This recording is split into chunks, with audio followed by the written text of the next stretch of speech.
औज़ुबिल्लाहि बिस्मिल्लाहिर्रहमानिर्रहीम। नाज़रीन इकराम, अस्सलामु अलैकुम रहमतुल्लाहि व बरकातुहू। बुज़ुर्ग और दोस्तों, ख़ास तौर से नौजवानों, मैं आपसे एक ही गुजारिश करता हूँ कि हम ये जो चीज़ आपके सामने रख रहे हैं, इसका एक ही मकसद है, अवेयरनेस आना चाहिए। आज हम अहम कड़ियों पे नज़र डालेंगे, जो गुजरात का इलेक्शन हो या हिमाचल प्रदेश का हो या फिर दिल्ली में एमसीडी का इलेक्शन हो। तीनों इलेक्शन में देखिए आप क्या डिफरेंस है और अलग अलग तरह पे सियासी लोग कैसे जो है एक दूसरे से एक्सचेंज ऑफ डील करते हैं, उस पर आपको थोड़ा सा दिमाग पे जोर डालना पड़ेगा। सबसे पहले आते हैं, इससे रिलेटेड जो अहम चीज़ थी वो थी शराब के जो मामलात हुए थे, शराब के जो ठेके दिए गए थे, लिकर स्कैम जिसका नाम दिया गया था, उसके ऊपर काफ़ी इलेक्शन के बीच में हंगामा चल रहा था, जिसमें जो है मनीष सिसोदिया को A1 बनाया गया था और फिर यहाँ तेलंगाना की चीफ मिनिस्टर की दफ्तर को भी जो है इस पे नाम लिया गया था और काफ़ी सरगर्मियाँ देखी गई। लेकिन अचानक जो है बिल्कुल ख़रीब इलेक्शन के जो है मनीष सिसोदिया का नाम FIR में से हट जाता है और फिर जो है तो ये इस तरीके का जो माहौल क्रिएट किया जाता है कि इलेक्शन में किस तरीके से आपको डराया जाए और इसके हिसाब से आखिर दौर में एक्सचेंज ऑफ पॉलिटिकल व्यूज़ बोलिए या डील बोलिए या बिज़नेस बोलिए, जो भी है इसमें जो है आपको अलग अलग तरीके से हम समझाएंगे। सबसे पहले आ जाइए गुजरात का इलेक्शन में, जो रेवड़िया नाम की यानी फ्री सर्विसेज जो दी जा रही थी आप पार्टी की तरफ से, अरविंद केजरीवाल ने जोर गम लगाया था कि हम ये चीज़ फ्री देंगे, 27 साल का राज ख़त्म करेंगे, लेकिन ऐसा कुछ भी हुआ नहीं। अब आ जाइए आप MCD इलेक्शन में, जो कि जो है MCD इलेक्शन का मामला ऐसा था क्योंकि ऑलरेडी वहाँ जो है 15 साल से बीजेपी राज कर रही थी, मेयरशिप उसके पास थी और फिर जो है आप पार्टी वहाँ अपोजिशन में थी, लिहाजा जो है वहाँ भी जो है 75 और 25% के दरमियान में जो है ना इस पर जीत हासिल हुई आम आदमी पार्टी को। तो इससे ये लगता है कि दिल्ली MCD हमारी, गुजरात तुम्हारी। अब बीच में रह गई हिमाचल प्रदेश।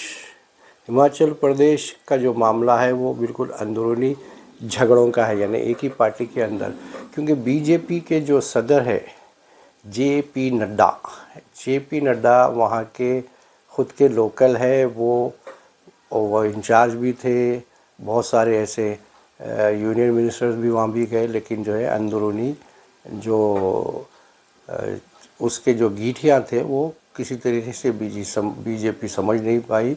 उसका खुलासा आज ने प्राइम मिनिस्टर जीतने के बाद पार्टी हेडक्वार्टर से किया कि हमको भी बहुत मेहनत करना है और समझना है। तो ये तो पुरानी बात है, अंदरूनी जो है जो राज चलता है उसको अपनों ही ने ही उसको मंजरेआम पे लेकर आते हैं और उसका फ़ायदा किसी और को होता है। वैसे ही कांग्रेस को भी फ़ायदा हुआ और कांग्रेस फुल मेजॉरिटी से जिस तरीके से गुजरात में बीजेपी आई और यहाँ हिमाचल प्रदेश में आई, तो ये तीनों में ये तीन चीज़ थी।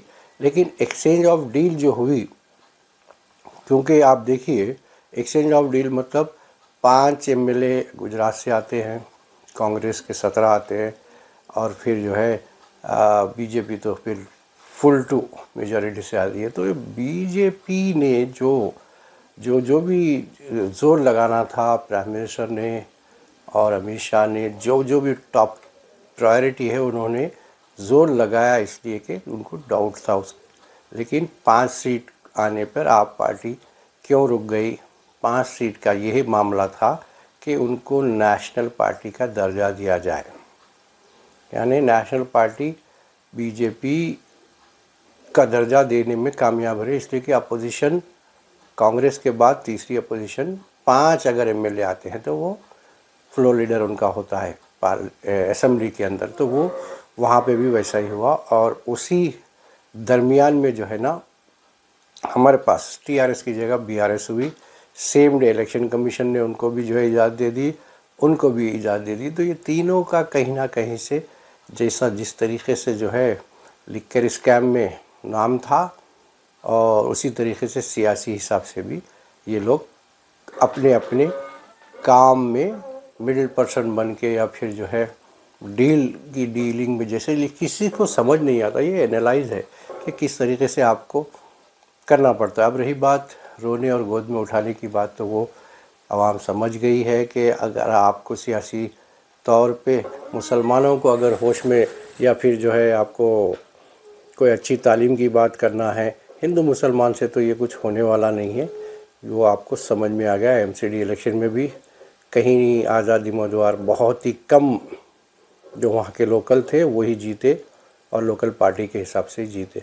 अब आप देखिए गुजरात में जहाँ रोना पलाना गोदों में उठाना सब चला, लेकिन उसके बावजूद भी वहाँ पुराना ही एमएलए इमरान जो कांग्रेस पार्टी से है वही मेजॉरिटी से जीत के आया। तो ये गुजरात की जो आवाम है वो बहुत ही बिजनेसमैन माइंड होती है, चाहे वो कोई भी कम्युनिटी की हो। और हिंदुस्तान का एक हिसाब से जो है बॉम्बे और गुजरात में ज़्यादा डिस्टेंस नहीं है रूट मैप का। फैसिलिटीज़ भी बढ़ा दिए आदरणीय प्राइम मिनिस्टर साहब ने कि वहाँ के ट्रेन का सिस्टम या बिज़नेस का या फिर रोड सिस्टम हो, ये सब चीज़ बढ़ा दी। और वहाँ पे जो है हिंदुस्तान का जो है एक अच्छा खासा सिस्टम पहले से चलते आता था, चाहे वो कोऑपरेटिव बैंक के हिसाब से हो या फिर जो ड्रग्स पोर्ट पे पकड़े जाने के मामलात हो, सब तरह की चीज़ें जो है वहाँ के बड़े बड़े हमारे मुल्क के टॉप बिजनेसमैन उसमें कहीं ना कहीं से जो है, ऐसा कहते हैं लोग अखबार के, यही लोग जो है सारा बिज़नेस हिंदुस्तान भर में चलाते हैं।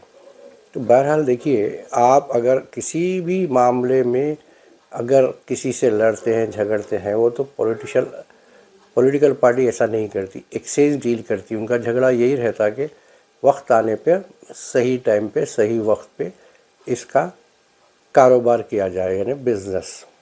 कौन कहता है आपको जो है दस्तूर, बाबा साहब अम्बेडकर, आपका भी हक़ है हमारा भी हक़ है, सबका हक़ है, ये सिर्फ बाबा साहब अम्बेडकर की किताब में है, ख़ास तौर से मुसलमानों के लिए।